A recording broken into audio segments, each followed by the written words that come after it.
ಒಲೆಯ ಮಸಿಯಿಂದ ಕಣ್ಣಿಗೆ ಕಪ್ಪು ಹಚ್ಚಿಕೊಳ್ತಾಳೆ. ಬಿಸಿಲಿನ ಬೊಟ್ಟು ಹಣೆಗಿಟ್ಟುಕೊಳ್ಳುತ್ತಾಳೆ. ಹೆಣ್ಣಾಗುವ ಹಂಬಲ ಅದೆಂಥದ್ದೋ ಅರ್ಥವಾಗುವುದಿಲ್ಲ. 1 ಡಜನ್ ಮೇಕೆಗಳ ಹಟ್ಟಿ ಒಬ್ಬಳೇ ಗುಡಿಸಿ ಸಾರಿಸುತ್ತಾಳೆ. ಕರು ಹಾಕಿದ 4 ದನಗಳಿಗೆ ಒಬ್ಬಳೇ ಹುಲ್ಲು ಹಾಕುತ್ತಾಳೆ. ಗಟ್ಟಿಗಿತ್ತಿ ಅಕ್ಕ.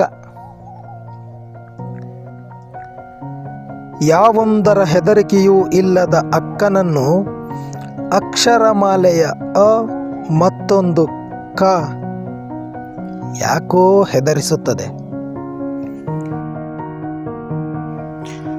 ಬಿಸಿಲನ್ನೇ ಹಣೆಗಿಟ್ಟುಕೊಳ್ಳುವ ಅಕ್ಕನನ್ನು ಛೇಡಿಸುವ, ಅವಳೊಂದಿಗೆ ಒರಟಾಗಿ ವರ್ತಿಸುವ ಸಾಹಸ ಯಾರೂ ಮಾಡಲಾರರು.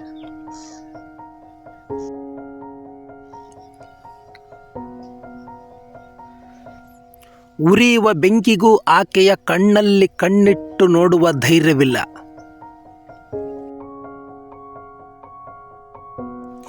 ಯಾವ ಕಾಡನ್ನು ಬೆಂಕಿ ನುಂಗಿತ್ತೋ ಆ ಕಾಡನ್ನು ನಿರ್ಭೀತಿಯಿಂದ ಹೊಕ್ಕು ಹೊರಬರುವ ಅಕ್ಕನ ಪಾದಗಳಿಗೆ ದುಷ್ಟ ಮುಳ್ಳುಗಳೂ ಅಂಜುತ್ತವೆ.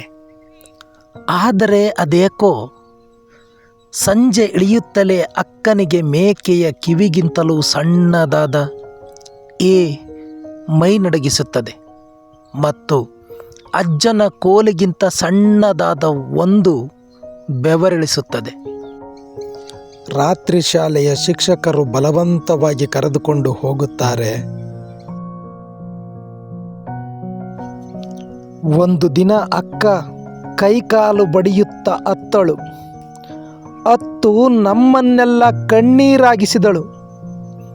ನಡುಗುವ ಕೈಗಳಿಂದ ಅಕ್ಕ ಮೊದಲ ಅಕ್ಷರ ಬರೆದಿದ್ದಳು. ಅದು ಭ. ನಂತರ ಅದರ ಪಕ್ಕಕ್ಕೆ ಥ ಜೋಡಿಸಿದಳು. ಅಕ್ಕ ಹಸಿದಿದ್ದಳು. ಆಮೇಲೆ ಅವರು ನಡುವೆ ರ ಸೇರಿಸಿದಾಗ ಅಕ್ಕನಿಗೆ ಹೇಗಾಗಿರಬೇಕು? ಇಲ್ಲಿ ಭ ಪ್ಲಸ್ ಥ ಭಾತ್, ಅದರ ಅರ್ಥ ಅನ್ನ.